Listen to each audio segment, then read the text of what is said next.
Hello दोस्तों, कैसे हो आप सभी। स्वागत है आप सभी का JR ट्यूटोरियल के इस प्लेटफॉर्म पे। मैं हूं आपका प्रदीप सर। गाइज, आपको पता है आपके राहुल सर इतना हार्ड वर्क कर रहे हैं, तो आपको चाहिए, आपको ये चैनल को जल्दी उस ड्रीम तक पहुंचाना है। 1 मिलियन का जो ड्रीम है वहां तक पहुंचाना। तो फटाफट वीडियो को जितना ज्यादा हो सके उतना शेयर करें। दोस्तों को बताया कि यार JR ट्यूटोरियल हर क्लास के हर वीडियो लेक्चर्स डेली लेके आ रहा है, तो पता तो चलना चाहिए। आप तो कर सकते हो ना, क्योंकि आप हमारी नहीं, ये आपका चैनल है, तो आपका चैनल एक बहुत बड़ा चैनल बनना चाहिए। तो लग जाओ कंटिन्यू। गाइज, आज मैं करवाने वाला हूं, बहुत इंपॉर्टेंट टॉपिक है, ये भी एग्जाम में बहुत बार पूछा जाता है, तो इंपॉर्टेंट है ये।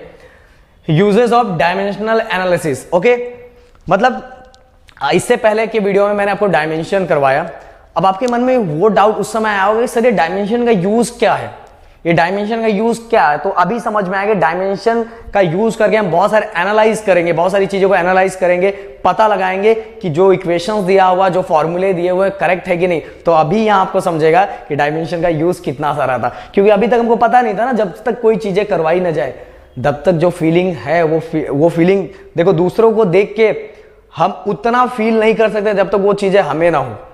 तो खुद के अंदर वो फीलिंग लाओ, क्योंकि खुद के अंदर फीलिंग लाओगे ना, तो ही किसी फीलिंग का मजा आएगा।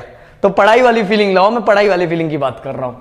तो uses of dimensional analysis two, first है, इसके अंदर हम टोटल 3 चीजों को एनालाइज करेंगे। हम 3 यूज देखने वाले हैं। To check the correctness of physical equation.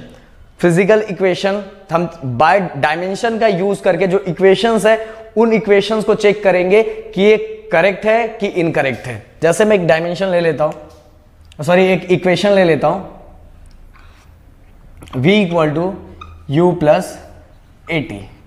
ये आपको पता है लॉज ऑफ मोशन में फर्स्ट इक्वेशन ऑफ मोशन है न्यूटन बाबा का। So v equal to u plus. अब हम चेक करेंगे कि देखो, लेफ्ट हैंड, आपको पता है कि right hand side equal to left hand side, right hand side equal to left hand side जब रहेगा तो ही हमारा आंसर करेक्ट आने वाला है, नहीं तो आंसर सही। अगर दोनों का आंसर इक्वल आए तो समझ लो इक्वेशन दिया हुआ है वो सही दिया हुआ है कि नहीं।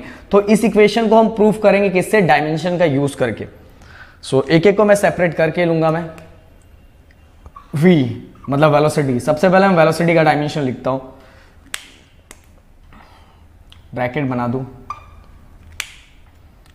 LMT। वेलोसिटी है, वेलोसिटी का यूनिट बताया था मैंने, मीटर पर सेकेंड। तो मीटर मतलब लेंथ, पर सेकेंड मतलब रेज़ टू -1, तो ये 0। ये हो गया वेलोसिटी का। तो इसको दे दो इक्वेशन नंबर 1, क्योंकि हमें प्रूफ करना है ना, LHS equal to RHS proof करना है हमें। अब इसके बाद U ले लो,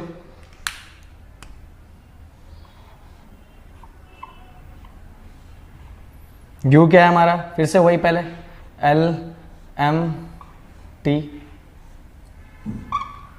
तो दोस्तों U भी तो एक U इनिशियल होती है, V फाइनल होती है, मतलब वेलोसिटी है। U भी एक वेलोसिटी है, तो उसका भी सेम है, मीटर पर सेकेंड, मतलब 1, ये है -1 और ये है 0।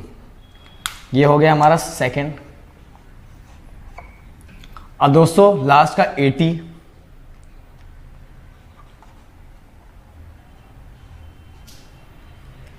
AT हम देखते हैं। A और T 2 दिया हुआ है, A और T 2 दिया हुआ, तो दोनों के लिए 2-2 बॉक्स बना लेंगे जो सिंपल रहेगा, फिर आपको कंफ्यूज नहीं होगा। LMT एक्सेलरेशन के लिए हमने सेपरेट बना लिया, LMT एक्सेलरेशन के लिए LMT बना लिया। फिर इसके बाद हम टाइम के लिए भी कर लेते हैं। जनरली आपको पता है टाइम के लिए तो बस T के ही ऊपर रेज़-टू-1 आएगा, बट हम कर देते हैं कि कंफ्यूज ना हो जाए हमारे दोस्त लोग। एक्सेलरेशन का जो यूनिट होता है वो क्या होता है, मीटर पर सेकेंड स्क्वायर, मीटर पर सेकेंड स्क्वायर, मीटर पर सेकेंड स्क्वायर। सो मीटर पर सेकेंड स्क्वायर मींस ये 1 पर सेकेंड स्क्वायर मतलब रेज़ टू -2, और ये हो जाएगा 0। और आगे T है, T मतलब टाइम, T मतलब टाइम मतलब बस, अब ये पावर इसका 1 है तो 1 हो जाएगा और बाकी ये सब 0 हो जाएगा टाइम के लिए। अब 2 दिया हुआ इसलिए दोनों को कंबाइन करना पड़ेगा, तो दोनों को कंबाइन कर लेते हैं हम लोग। LMT। अब देखो, जब भी बेस सेम होता है और मल्टीप्लाई हो रहा है तो पावर क्या हो जाता है, प्लस। तो 1 + 0 1 + 0 1, 0 + 0 0, और -2 +1 प्लस माइनस माइनस, तो ये हो जाएगा हमारा अगेन -1। सो ये हो गया हमारा इक्वेशन नंबर 3। अब दोस्तों चेक करो, इसका भी आंसर वही है L, इसका भी डायमेंशन L⁻⁴ m⁻⁴ t⁻⁻1 है, इसका भी वही है L⁻⁴ m⁻⁴ t⁻⁻1, और ये AT का भी यही है L⁻⁴ m⁻⁴ एंड t⁻⁻। सो कहने का मतलब फ्रॉम इक्वेशन 1 2 3 सभी के सभी इक्वल है। From equation first, second and third v equal to u plus AT। Okay, तो हमने प्रूफ कर दिया कि इक्वेशन, हमें पता चल गया कि जो गिवन इक्वेशन, जो फिजिकल इक्वेशन जो दिया था वो इक्वेशन क्या है, करेक्ट है। अगर ये करेक्ट नहीं होता, देखो आपको इक्वल लिखा हुआ है, इक्वल मतलब दोनों साइड ये चीजें सेम आनी चाहिए। इक्वल का मतलब यही होता है कि दोनों की चीज, दोनों बैलेंस होने चाहिए। तो हमने देखा ना, सबका आंसर सेम है, वन्न नाड़ा मूड, सबका सब कुछ सेम है। तो बढ़ते हैं दोस्तों सेकंड यूज की तरफ हम।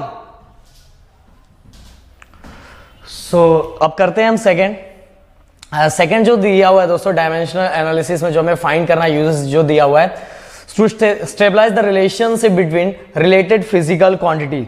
मतलब कहने का मतलब क्या है दोस्तों कि रिलेशन किसके बीच में, जैसे आपको ये तो फॉर्मूला दिख रहा है T इक्वल टू 2 पाई, ये सिंपल पेंडुलम का फॉर्मूला है, पीरियड ऑफ सिंपल पेंडुलम है।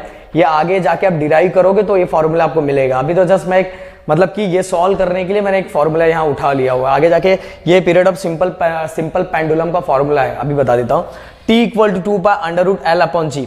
अब अगर मैं बोलूँ T और L मतलब टाइम और लेंथ के बीच में क्या रिलेशन है, तो आप बता सकते हो सर टाइम पीरियड और लेंथ में दोनों में डायरेक्टली प्रोपोर्शनल रिलेशन है। मतलब टाइम पीरियड भी बढ़ेगा, लेंथ भी बढ़ेगा, क्योंकि दोनों ऊपर हैं, दोनों एक ही पोजीशन पे है, तो टाइम भी बढ़ेगा तो लेंथ भी बढ़ेगा। उसी तरह अगर मैं ये दोनों के बीच में आपको रिलेशन बोलूं कि टाइम पीरियड और जी एक्सेलरेशन ड्यू टू ग्रेविटी, इसके बीच में क्या रिलेशन होगा, तो बोलोगे सर एक ऊपर एक नीचे, मतलब दोनों के बीच में इनवर्स रिलेशन है। क्या है, इनवर्स रिलेशन है। तो एक इंक्रीज होगा तो दूसरा डिक्रीज होगा, या तो दूसरा डिक्रीज होगा तो पहला इंक्रीज होगा। अगर एक ऊपर नीचे, इसको इनवर्सली प्रोपोर्शनल बोलते हैं। पहले बता देता हूं कि हो सकता है बहुत सारे बच्चों को कंफ्यूजन हो। तो यहाँ फॉर्मूला देख के तो अपने को समझ में आ जा रहा है, फॉर्मूला देख लिया तो, पर अगर इनकेस फॉर्मूला नहीं दिया हुआ है और हमें दो चीजों के बाद में फिजिकल रिलेशन बोला है कि दोनों के बीच में रिलेशन क्या है ये फाइंड करके बताओ, तो हम डायमेंशन यूज करके वो दो जो भी हमें दिया हुआ है उसके बीच का हम रिलेशन फाइंड कर सकते हैं। एक एग्जांपल के थ्रू मैं आपको यहां बताता हूं।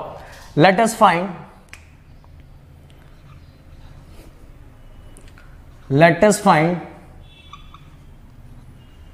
Relation between T, L and G। T, L and G, ये तो देखो कांस्टेंट टर्म है, 2 पाई कांस्टेंट टर्म है, तो उसके बीच में रिलेशन नहीं। T, L एंड G, इनके बीच में हम रिलेशन फाइंड कर लेते हैं। सो गाइज मैं यहां लिख रहा हूं T proportional to L⁻A and G⁻B। अब बोलोगे सर ये A, B और प्रोपोर्शनल क्यों लिखा है? सो गाइस मैंने बताया है कि ये दोनों इनके बीच में रिलेशन इनवर्स रिलेशन है कि डायरेक्ट रिलेशन, ये मुझे नहीं पता है। सो इसीलिए इसका पावर मैंने A ले लिया, इसका पावर B ले लिया। अगर इसका पावर प्लस में आता है तो कहने का मतलब दोनों डायरेक्ट है। अगर इसका पावर माइनस में आता है तो ये बोलेंगे ये दोनों के बीच में क्या इनवर्स रिलेशन है। ओके, अगर G का जो पावर है वो प्लस में आएगा तो डायरेक्ट है, अगर माइनस में आया तो इनवर्स है। तो यही तो पावर A और B हमें फाइंड करना, तो हमें समझ में आ जाएगा। तो इसीलिए मैंने यहाँ, अभी हमें पता नहीं, समझ लो फॉर्मूले को देखो ही मत, फॉर्मूला तो मैंने आपके लिए लिखने के लिए बता दिया कि फाइनल देखो हमारा ऐसा आता है कि नहीं आता, इसलिए मैंने आपके लिए लिख दिया। बाकी हमें सॉल्व करने के बाद हमें देखना है आंसर आता क्या है, कौन सा प्लस आता है कौन सा माइनस आता है। अब एक एक करके उसी तरह फाइंड करना जिस तरह हम फाइंड करते हैं। सबसे पहले हम प्रोपोर्शनल के साइन को हटा देंगे। हम प्रोपोर्शनल के साइन को जब भी हटाते हैं तो यहां दो चीजें लगती है, एक इक्वल और कांस्टेंट, इक्वल लग गया और कांस्टेंट लग गया। ये हमारा L⁻A एंड G⁻B। गाइज अब कांस्टेंट टर्म से तो हमें लेना देना नहीं है, कांस्टेंट टर्म तो ऑलरेडी 2 पाई लिखा हुआ है, कांस्टेंट टर्म दिखाई दे रहा होगा 2 पाई। सो हम मेन फोकस अपना काम पे करेंगे। t इक्वल टू, अब गाइज ये L मतलब लेंथ है, तो इसका भी L M T, इसका भी लिख लेता हूं, चलो यही L M T, L M T, okay. हाँ दिख रहा है कि नहीं, इसको मैं थोड़ा इधर लिख लेता हूं क्योंकि इधर साइड से दिख नहीं रहा है।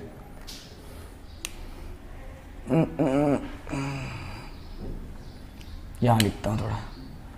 सो T, प्रोपोर्शनल के साइन को हटा दूंगा मैं। जैसे ही प्रोपोर्शनल के साइन को हटाऊंगा तो दो चीजें लगेगी, इक्वल और कांस्टेंट। कांस्टेंट तो आपको दिख रहा है 2 पाई। अब ऐसा सब समझ के चल रही है, हमें तो पता ही नहीं है, हमें तो फॉर्मूला पता ही नहीं है, इसलिए हमने यहाँ कांस्टेंट टर्म लिख दिया।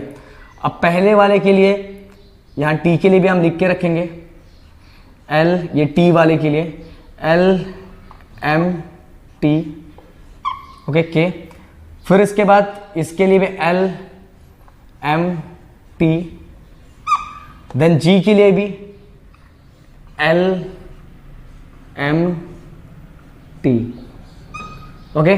सो गाइस ये हमने लिख दिया तीनों के लिए, इसके लिए, और प्रोपोर्शनल के साइन को हटा के इक्वल और के लगा दिया, L के लिख दिया, G के लिए। अब T मतलब दोस्तों क्या है, टाइम पीरियड।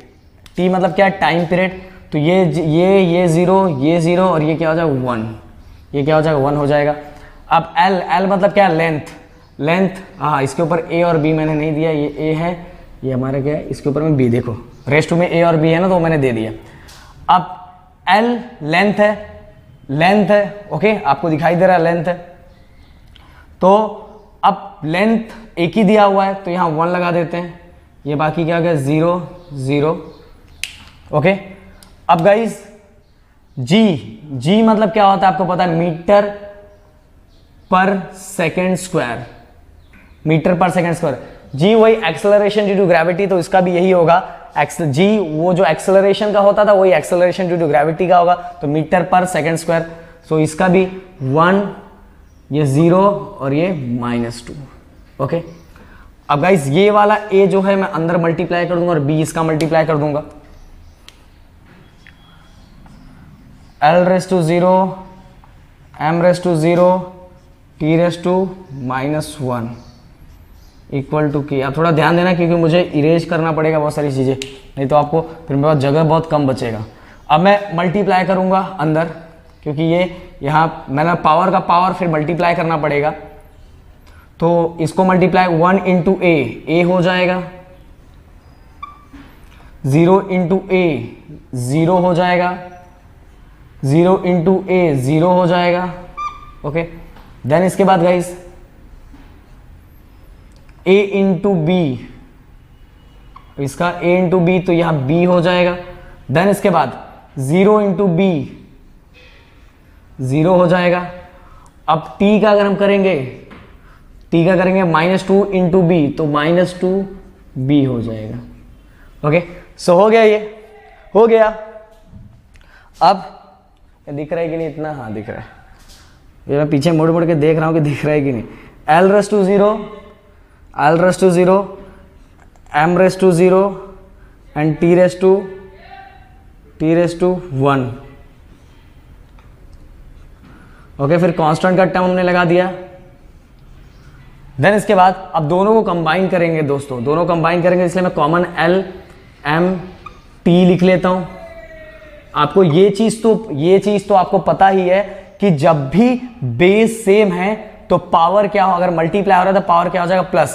तो यहां पावर क्या दिखाई, ये L है, ये भी L है, तो इसका पावर क्या है A प्लस B, इसका पावर क्या हो जाएगा A प्लस B। तो यहां मैं लिख लेता हूं A प्लस B, दिखा देखो A प्लस B।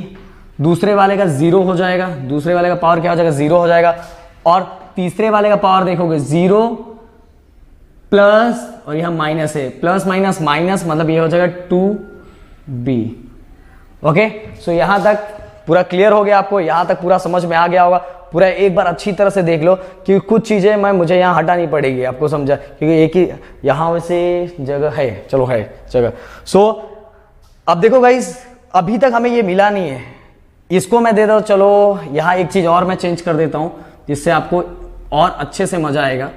यहां से मैं करके रखता हूं, ये प्रोपोर्शनल के साइन को हटा दिया मैंने, यहाँ k लिखा, यहाँ l रेस टू a और g रेस टू b, और इसको दे दिया मैंने इक्वेशन नंबर 1, इक्वेशन नंबर 1 दे दिया।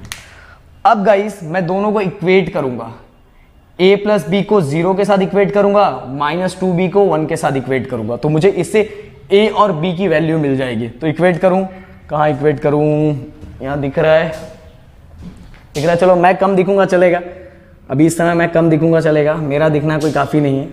सो गाइस अब देखो इक्वेट करूंगा, a प्लस बी, l को l के साथ इक्वेट करूंगा, उसके पावर को। सबसे पहले मैं t वाले को इक्वेट कर देता हूँ, मैं नहीं दिख रहा हूँ चलेगा, मेरा टेंशन मत लो, मैं नहीं दिख रहा हूँ। तो 2b t को t के साथ इक्वेट करा, माइनस 2b इक्वल टू इसका पावर क्या और इसका पावर क्या, 1। देखो t का पावर भी देखो, उसका पावर, तो दोनों को मैंने इक्वेट किया। सो इक्वेट करने के बाद जो मेरा आंसर आया, अब माइनस 2 मल्टीप्लाई में इक्वल के इस साइड जाएगा तो क्या हो जाएगा, डिवाइड में हो जाएगा। नहीं तो बहुत बार माइनस 2 को इक्वल के उस साइड लेके जाके प्लस में कर देते, भाई हम मल्टीप्लाई हो रहा है, इक्वल के इस साइड आएगा तो डिवाइड हो जाएगा, तो इसीलिए माइनस अपना साथ में लाएगा। तो b की वैल्यू दोस्तों हमें मिल गई, b की वैल्यू हमें मिल गई। तो ये हो गया हमारा इक्वेशन नंबर 2। देन b मिल गया, b मिलने के बाद अब हमें चाहिए, अब हम इसको भी इक्वेट कर ले, 0 m वाले को इक्वेट करके कोई मतलब नहीं कि दोनों 0 0 है। अब इसको भी इक्वेट कर लेते हैं, a प्लस बी और l 0 की वैल्यू क्या है, 0, ये वाले की 0, a प्लस बी, b की वैल्यू कितनी दी है, b की वैल्यू कितनी दी है दोस्तों, b की वैल्यू है -1/2, -1/2 इक्वल टू 0, -1/2 इक्वल टू 0। अब प्लस माइनस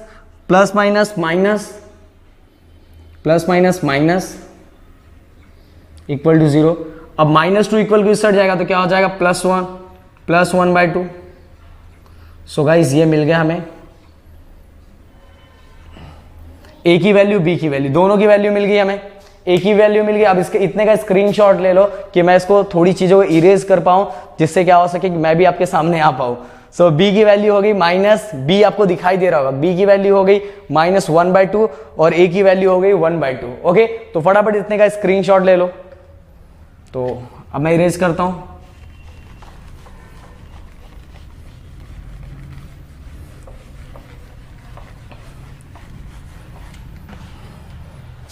फिर a और b की वैल्यू, सेकेंड एंड थर्ड की वैल्यू किस में पुट कर दूंगा, फर्स्ट में, क्योंकि हमें a और b की वैल्यू चाहिए। सो हम यहां लिखेंगे put second and third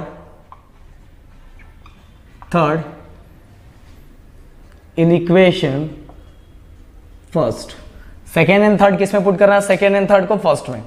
so second and third पहले फर्स्ट लिख लू, फर्स्ट क्या, t equal to k l raise to a g raise to b, l raise to a g raise to b। So guys l raise to a कितना है, l raise to a देखो 1/2, okay, and g raise to b कितना है, g raise to b कितना है, g raise to b कितना है, g raise to b कितना है, -1/2। अब हम क्या करेंगे, अब आपको देखो 1/2, जब भी हम 1/2 को हटाते हैं तो हम हटा के अगर 1/2 को हमें रिप्लेस करना है तो हम वहां अंडर रूट डाल सकते हैं, क्या डाल सकते हैं, अंडर रूट डाल सकते हैं। तो अब देखो ये माइनस से पता चल रहा है कि ये डिवाइड में रहेगा और ये ऊपर रहेगा, तो हम अंडर रूट 1/2 हटा देंगे, दोनों में 1/2 हटा दिया तो वहां क्या लग जाएगा, रूट लग जाएगा, ऐसा हो जाएगा, ऐसा, ये हट गया, 1/2 हट गया। अब हमें ऊपर और नीचे किसको रखना है, ये माइनस में इसका टर्म था इसलिए ये नीचे चला जाएगा और ये ऊपर ही रहेगा। तो देखो यहाँ रिलेशन हमारा बन गया, t equal to k √l/g, ये रिलेशन हमारा कंप्लीट हो गया। देखो चेक करो, अब कांस्टेंट टर्म तो ऑलरेडी वो फिक्स होता है, तो 2 यहां रख दोगे तो ये फाइनल फार्मूला हमारा निकल गया। तो इस तरह से हमने सेकंड वाला यूज करके बता दिया। अब बढ़ते हैं दोस्तों, मजा आ रहा है कि नहीं, मजा आ रहा है तो फटाफट कमेंट करो, देखो आपको पसीना दिखाई दे रहा है, कमेंट करो, लाइक करो, चैनल को शेयर करो, धमाका होना चाहिए महाराष्ट्र में। ओके, तो बढ़ते हैं हम थर्ड यूज की तरफ। दोस्तों अब चलते हैं हम थर्ड यूज की तरफ। एक बार मैं पढ़ देता हूं। To find the conversion factor between the unit of same physical quantity into different system of unit. जैसे गाइस आपसे घर में बहुत बार क्वेश्चन पूछा जाता है कि 1 metre equal to how much centimetre, तो आप बोलते हैं 1 मीटर इक्वल टू 100 सेंटीमीटर। मतलब आप देखोगे कि सिस्टम ऑफ यूनिट अलग अलग है, एक SI है, दूसरा CGS है, बट क्वांटिटी जैसे अभी देख लो यहां मीटर इक्वल टू 100 सेंटीमीटर, तो दोनों लेंथ ही है, मतलब फिजिकल क्वांटिटी सेम है, बट सिस्टम ऑफ यूनिट दोनों का क्या है, अलग अलग है, डिफरेंट है। तो वैसे ही यहां लिखा है कि हमें सेम फिजिकल क्वांटिटी का डिफरेंट सिस्टम ऑफ यूनिट की कन्वर्जन फैक्टर फाइंड करना है। To find the conversion factor, ये कन्वर्जन फैक्टर कि 1 metre equal to how much centimetre, कितना सेंटीमीटर होता है। तो एक ही फिजिकल क्वांटिटी को अगर डिफरेंट सिस्टम ऑफ यूनिट में देंगे तो उसकी वैल्यू क्या होगी। To find the conversion factor between same physical quantity into different system of unit. So इस तरह है, बहुत सिंपल है गाइस। इसका हेल्प करके, इसका यूज करके हम बहुत सारे फिजिकल क्वांटिटीज के different system of unit find कर सकते हैं कि उसका SI क्या है। तो अगर हम उसको कन्वर्ट करेंगे CGS में तो उसकी वैल्यू कितनी आएगी। तो एक एग्जांपल मैं ले लेता हूं आप लोगों के लिए। जैसे पता है कि जो जूल होता है वो किसका यूनिट होता है, वो एनर्जी का यूनिट होता है। SI यूनिट किसका, एनर्जी का जो होता है जूल होता है, और CGS unit of energy is erg. Okay, so मैं यहां लिख देता हूं 1 joule equal to how much erg, और हाउ मच अर्ग को मैं x ले लेता हूं। अब देखो दोनों ही एनर्जी का यूनिट है, ये SI यूनिट है और ये CGS यूनिट है, ये SI यूनिट है और ये CGS यूनिट है। तो 1 joule equal to how much erg, जैसे 1 metre equal to how much centimetre पूछा, तो 1 joule equal to how much erg. ये हाउ मच का आंसर देना है कि हमें इस वैल्यू कितनी होगी, कितना होने वाला है, तो हमें देना है। अब आपको डायमेंशन भी पता रहना चाहिए, डायमेंशन, क्योंकि डायमेंशन का यूज करके तो हम कन्वर्जन फैक्टर फाइंड कर रहे हैं। तो जूल ये किसका यूनिट है, एनर्जी का। तो energy same as a work का जो भी डायमेंशन होगा वही एनर्जी का होगा। क्यों? क्योंकि energy is capacity to do work. अगर एनर्जी नहीं होगा तो वर्क कैसे होगा, तो वर्क के लिए एनर्जी जरूरी है। तो वर्क का जो भी डायमेंशन हमने फाइंड किया था, आपको याद होगा, वर्क का जो भी डायमेंशन हमने फाइंड किया था वही डायमेंशन किसका होगा, एनर्जी का होगा। ओके, एनर्जी का। तो एनर्जी का ये दोनों है, तो इसके नीचे हम वर्क वाला ही, मतलब एनर्जी वाला ही डायमेंशन लिखेंगे। जो डायमेंशन है m पहले लिख दिया, कोई टेंशन नहीं है। चलो L2 and T-2 equal to x। अब erg same, system of unit different है, फिजिकल क्वांटिटी सेम है, दोनों ही एनर्जी है, इसीलिए दोनों का डायमेंशन भी सेम रहेगा। m1 L2 T-2। Okay, so guys ये लिख लिया मैंने, आपको दिखाई दे रहा होगा same, m1 L2 T-2 m1 L2 T-2। So guys अब क्या करेंगे, हो सकता है मैं दिख नहीं रहा हूँगा, बट मेरे दिखने का कोई टेंशन मत लो, क्योंकि आपको सॉल्व कर, क्योंकि थोड़ा बोर्ड छोटा है तो उस हिसाब से मैं एडजस्ट करना पड़ रहा है। अब आते हैं हम आगे। मैं देखो दोनों ही सेम डायमेंशन, इससे थोड़ा अलग, क्योंकि SI वाले को 1 दे देता हूँ और CGS वाले को 2 दे देता हूँ, जिससे कंफ्यूजन नहीं होगा। ओके, ये हो गया। अब दोस्तों इसको इक्वेशन नंबर 1 दे देते हैं, जिससे हम जब वैल्यू फाइंड करेंगे तो हमें x यहाँ पुट कर देंगे। अब ये x के साथ ये मल्टीप्लाई हो रहा है, x के साथ ये CGS जो डायमेंशन हमने लिखा वो मल्टीप्लाई हो रहा है, तो हम इसको इस साइड लाएंगे डिवाइड में। x इक्वल टू, सबसे पहले हम इसको लिख लेते हैं m1 L1 T1 -2। Okay, divide m1 2 L2 ये तो 2 लिख रहा हूं कि तो दोनों सेम ना दिखे, T-2 और ये बेस में 2। ओके, सो गाइस हमने लिख लिया। अब थोड़ा सबको अलग अलग कर देते हैं, जिसके कारण और थोड़ा सिंपल हो जाएगा। दिख रहा है स्क्रीन पे, दिख रहा है x m1 अपॉन m2, दोनों का कॉमन पावर क्या है 1, तो मैंने 1 ले लिया। देखो इसका भी 1 है, इसका भी 1 है, सो 1 ले लिया। देन इसके बाद सेकेंड वाले का भी हम ब्लैक से ही लिख देते हैं, L1 L2, और दोनों का सेम पावर क्या है 2, तो दोनों को डायरेक्टली दोनों कॉमनली 2 ले लेते हैं। लास्ट जो है हमारा है T1 अपॉन T2, और दोनों का कॉमन पावर क्या है -2, तो ले लिया। ओके, सो गाइस आपको पता है कि ये वाला पार्ट क्या था, एसआई था, ये पार्ट क्या है, CGS. CGS unit of energy is joule and sorry SI unit of energy is joule and CGS unit of energy is erg. Okay, सो ऊपर वाला पार्ट एसआई है, नीचे वाला पार्ट क्या है, सीजीएस है। सो अब आगे मास का एसआई यूनिट क्या होता है, एसआई यूनिट क्या होता है, केजी, केजी लिख दिया। और मास का सीजीएस यूनिट क्या होता है, ग्राम, तो लिख दिया इसको भी, और इसको दे दो 1। Then again SI unit of length metre and CGS unit of length is centimetre. Power is 2 into, दोनों का तो SI and CGS same as second and same as second, raise to -2। So guys KG का फिर से conversion factor 1 kg equal to how much gram, आप सभी को पता है कितना होता है, 1000। सो 1 2 3 ग्राम, और नीचे का कन्वर्ट नहीं करना, तीनों का ऐसे ही रखना है। Then metre, 1 metre equal to how much centimetre, 100 centimetre, centimetre square. Then second तो वैसे ही रखते हैं हम, क्योंकि कैंसिल ही होने वाला है। सो गाइज अब आगे इसका रेस टू 1 मैंने नहीं दिया, यहां लिख देते हैं हम। अब ये कैंसिल कर देते हैं यूनिटी, और ये भी तो 1 ही बचेगा, तो क्या लिखना है इसको, 1000 इंटू 100 स्क्वायर है, तो मतलब 102 टाइम। सो 1 2 3 4 5 6 7 टोटल 7, तो मैं ऐसा लिख सकता हूँ 10⁻⁷। सो x की वैल्यू आपको दिख रहा होगा 1 2 3 1 2 3 1 2 3 square 1 2 3 4। Okay, so therefore x equal to 10⁻⁷। Here इसको हम सेकंड दे देते हैं, एंड देन अगर हम यहां पुट करें तो हमें वैल्यू मिल जाएगी 1 जूल 1 जूल इक्वल 10⁻⁷ अर्ग।